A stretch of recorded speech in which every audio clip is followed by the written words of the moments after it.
Bien, la epidemiología, origen y usos, la determinación y causalidad y la corrección del protocolo de investigación es lo que vamos a ver al final. Las primeras personas que comenzaron a pensar en lo que actualmente se considera epidemiología clínica eran médicos que se dedicaban a una práctica clínica y que además podían o estaban capacitados y tenían la capacidad de dominar hábilmente los principios epidemiológicos. Ellos consideraban que se podían utilizar estos conocimientos sobre la enfermedad de sus pacientes, su conducta diagnóstica y el manejo de la parte clínica. ¿Qué hacemos con la epidemiología? Estudiamos la distribución y las determinantes de los estados o fenómenos relacionados con la con la salud en poblaciones específicas y la aplicación de este estudio al control de los problemas sanitarios. Los epidemiólogos entonces no solamente van a estudiar la muerte, que es el resultado final de una enfermedad o una discapacidad, sino que también se van a ocupar del estudio del estado de la salud, viéndolo desde un ámbito más positivo y también tratando de mejorar la salud. ¿Por qué es importante? Porque es el objeto de una investigación epidemiológica, la población humana, preferentemente. Obviamente hay otro tipo de ciencias que hacen otros estudios en otras especies. Es un extenso campo de la salud pública y se utiliza de muchas formas.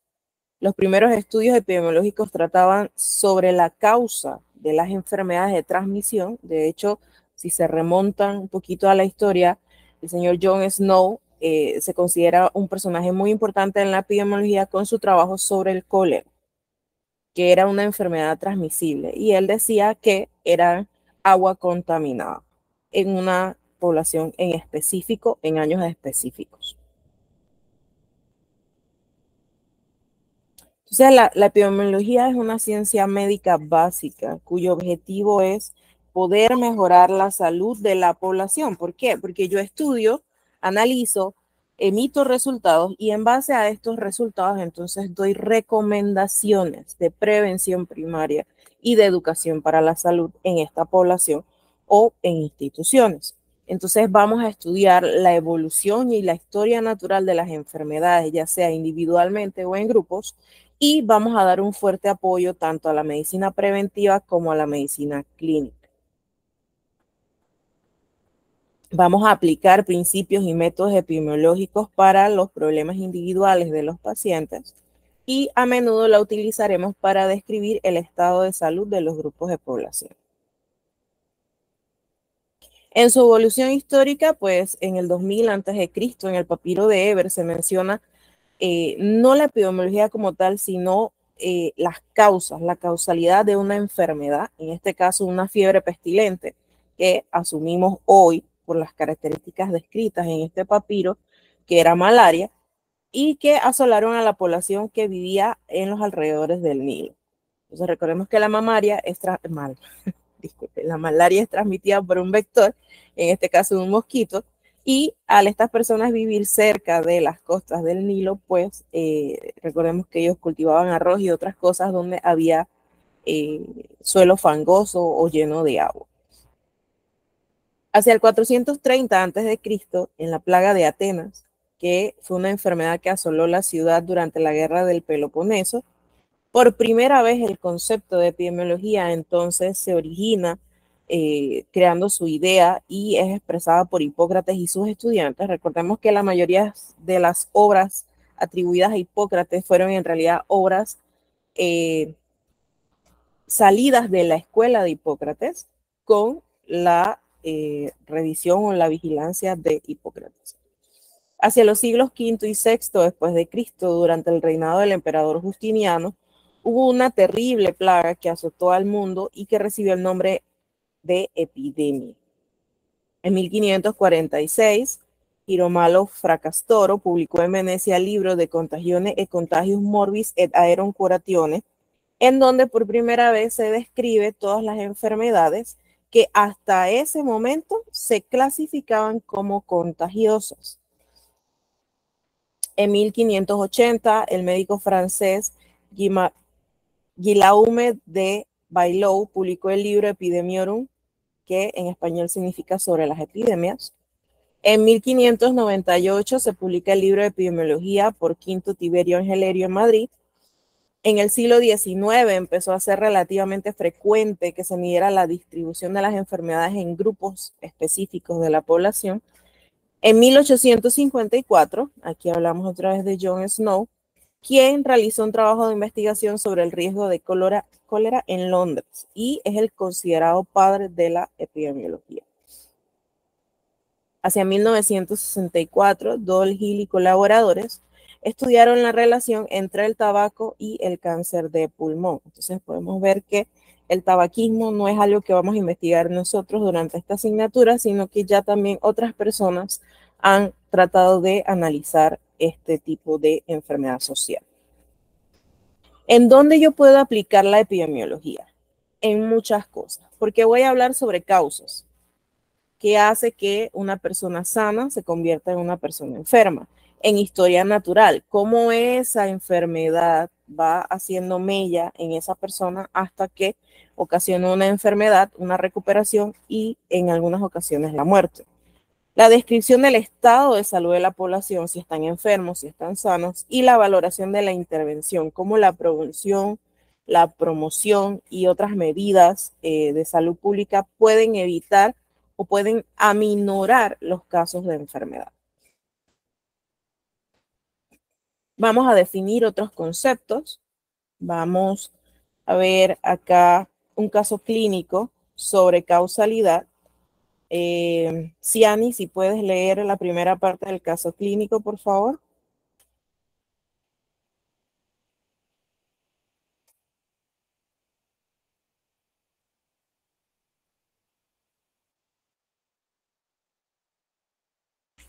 Se me fueron.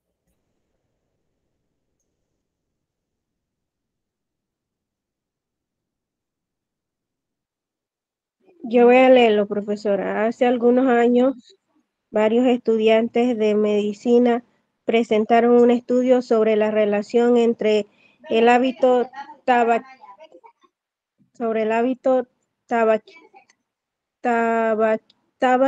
tábico de los obstetras y la condición física de los bebés de los partos que asistían. El test de Apgar mide la condición física de los recién nacidos. Una puntuación alta de 8-10 indica que el recién nacido está sano. Una puntuación baja indica que el recién nacido puede tener problemas y requiere atención especial.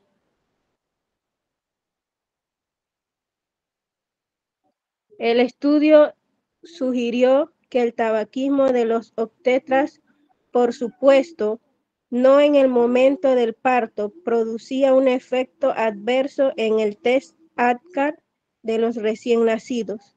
Después se solicitó a los estudiantes de medicina que comentaran qué era lo que faltaba en este estudio.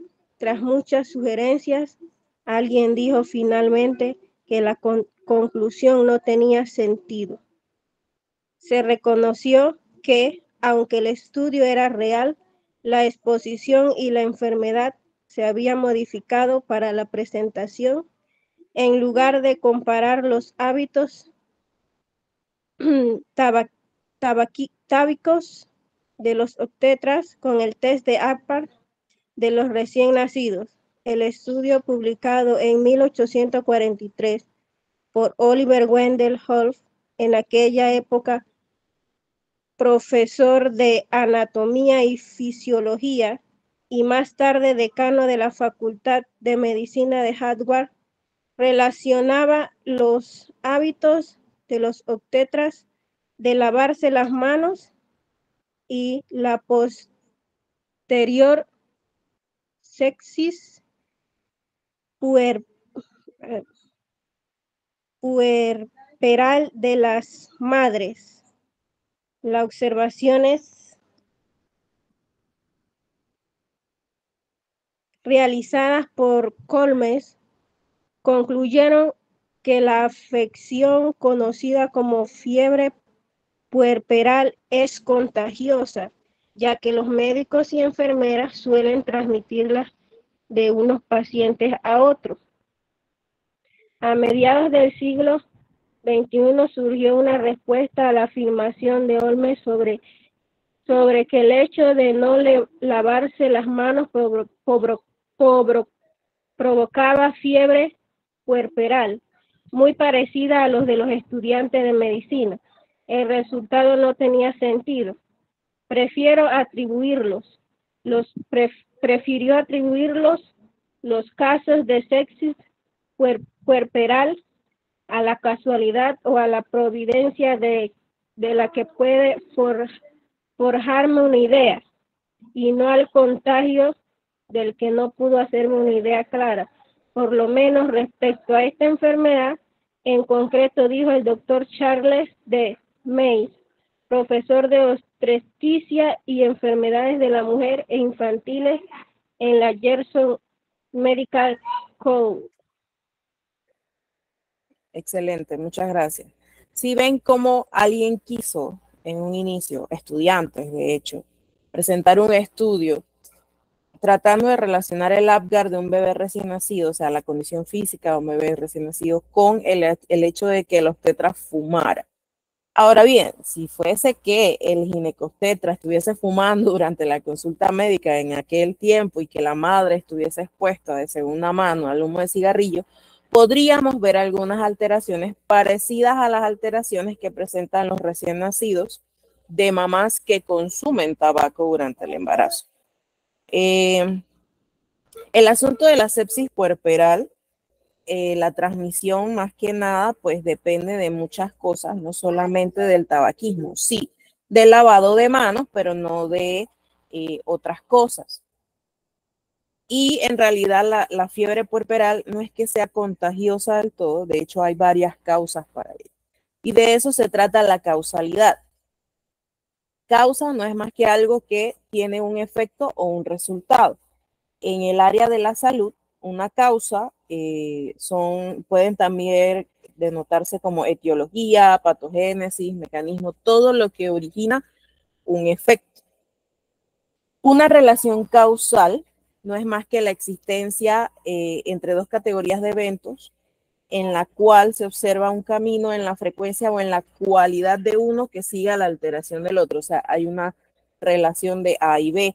Y en ciertos casos se debe suponer la posibilidad de una alteración y que se pueda justificar presuntamente con una asociación causal.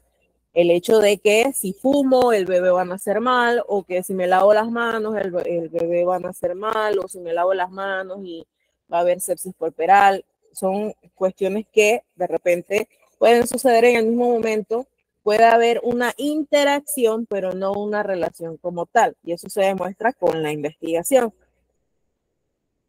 En el proceso de causalidad, en epidemiología y en salud, uno de los retos más importantes en la investigación etiológica para establecer la relación de uno o más factores de riesgo de acuerdo a la ocurrencia, desarrollo y el efecto o enfermedad, se conoce como proceso de causalidad. Una vez que yo establezco esta relación, ya sea de una o varias causas, entonces puedo hacer diferentes intervenciones para controlar, minimizar o erradicar el efecto de la enfermedad. Existen algunos modelos causales que no son más que sistemas conceptuales y teóricos sobre los cuales se estructura una investigación.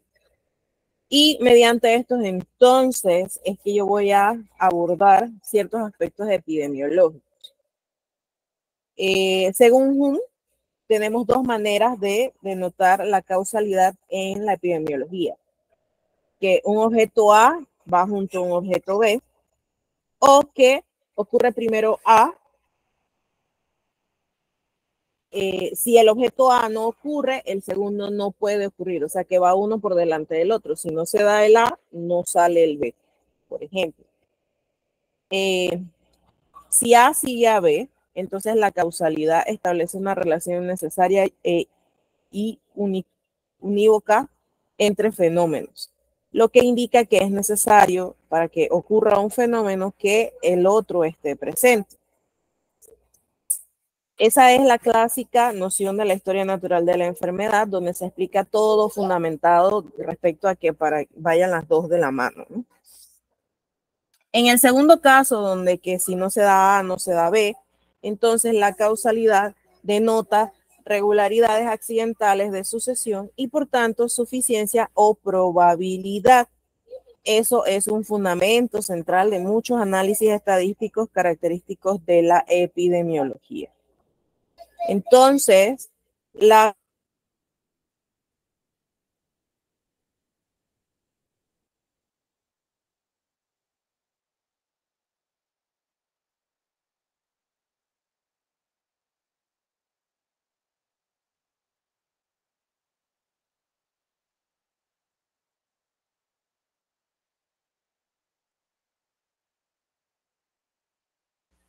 causalidad probabilística puede explicarse entonces a través de relaciones condicionales que van a depender de la necesidad y la suficiencia de los elementos que están presentes en esta relación.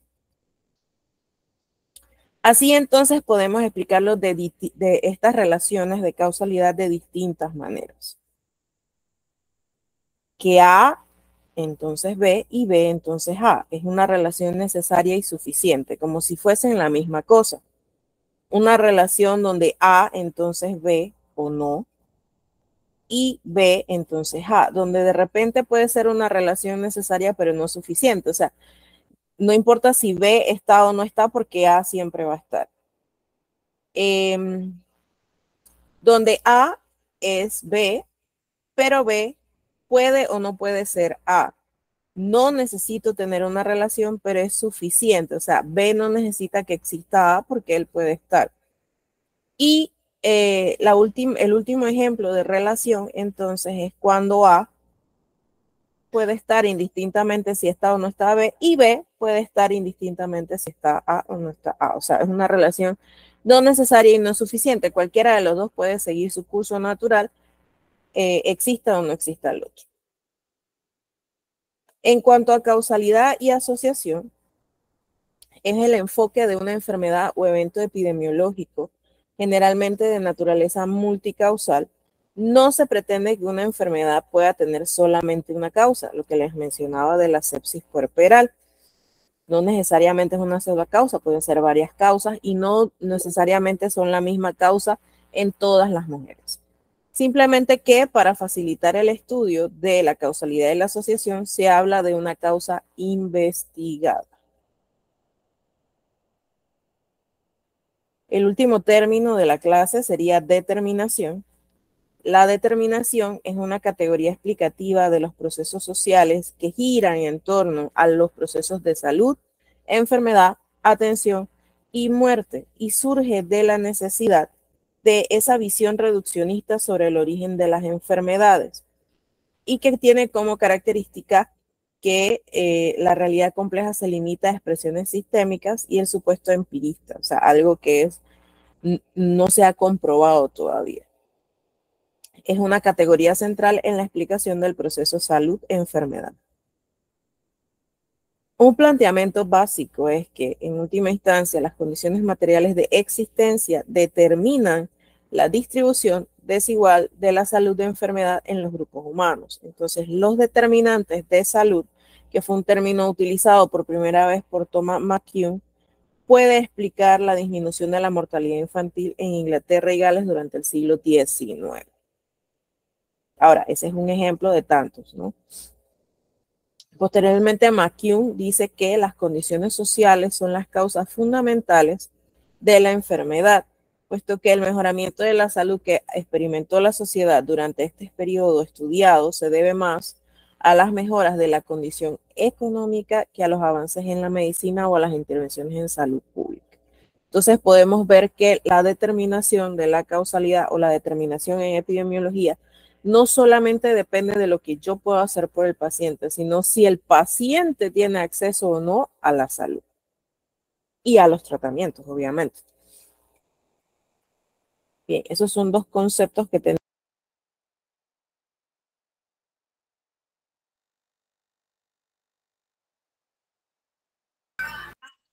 Bien, chicos, ¿tienen alguna pregunta respecto a la clase?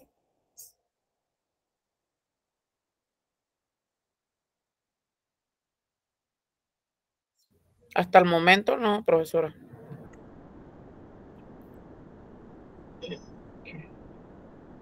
Bien, entonces les pregunto, ¿qué es prevalencia?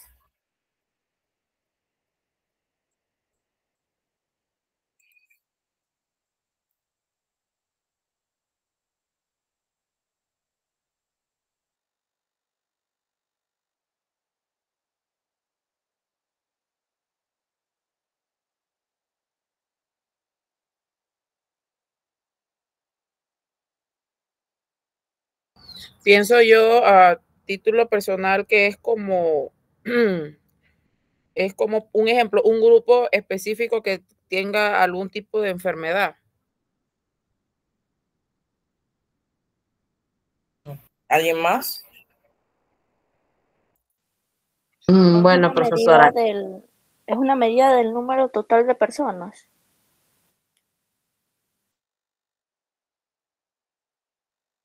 Es la frecuencia, profesora, de una enfermedad en un periodo determinado. Es algo sobresaliente, podría ser así, algo que resalta o algo que es notorio o visible, algo prevalente. ¿Alguien más? Bueno, profe, considero yo que podría ser como una porción de los individuos de una población que pueden tener características o enfermedades específicas en un tiempo dado, no sé. Disculpen. Sí, bien. Cuando ustedes compran un teléfono celular y están configurándolo, hay una opción que usted tiene que seleccionar o no seleccionar, que dice que si usted quiere que X aplicación, incluso cuando usted instala una aplicación también le sale esa pregunta, que si usted quiere que esa aplicación esté sobre las demás. Hay celulares que cuando empezaron este tipo de teléfonos, ni siquiera te preguntaba, ya cuando terminabas la configuración te salía una bolita en una esquina o en un lateral del teléfono, que allí tú podías acceder a tus aplicaciones de manera rápida. Y creo que la opción, si mal no recuerdo, dice así, pues que si usted desea que esa aplicación esté por encima de las demás, que prevalezca en todo momento por encima de las demás. Entonces, eso es prevalencia. Algo que permanece, que está allí en un punto determinado del tiempo. Ahora, si lo trasladamos a la epidemiología, sería el número de personas que padecen de una enfermedad X en un tiempo X por cada 1000 habitantes. ¿Por qué por cada 1000 habitantes? Porque es que en epidemiología uno, se lo he dicho siempre a los chicos, uno busca la manera de que el número sea escandaloso. Entonces, si usted llega y me dice que la prevalencia de COVID es de 0.5%, la gente no se va a vacunar, no va a usar mascarillas, no va a tomar como las medidas necesarias de prevención. Pero si usted le dice que la tasa de prevalencia del COVID es el 5% o el 50%, pues ya la gente empieza a escandalizarse. Aparte de que es COVID, el porcentaje está alto. Entonces, por eso la prevalencia se espera que usted, porque eso es una fórmula, eso tiene una fórmula para calcularse. No sé quién les dio EPI 1, pero se supone que allá debieron enseñarles a calcular prevalencia. Entonces, al multiplicarlo por 1000, usted obtiene un número grande, un número que su jefe va a decir, oye, sí, estamos mal. ¿Ok? Entonces, eso es prevalencia.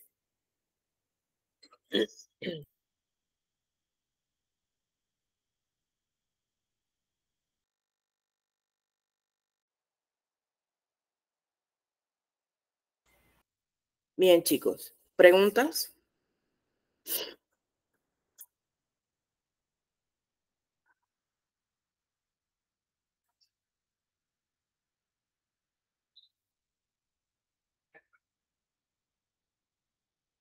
Ok, vamos a tomar unos 15 minutos de receso.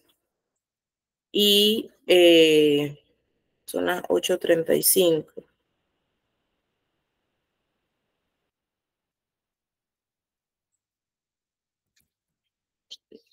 10 para las 9 regresamos.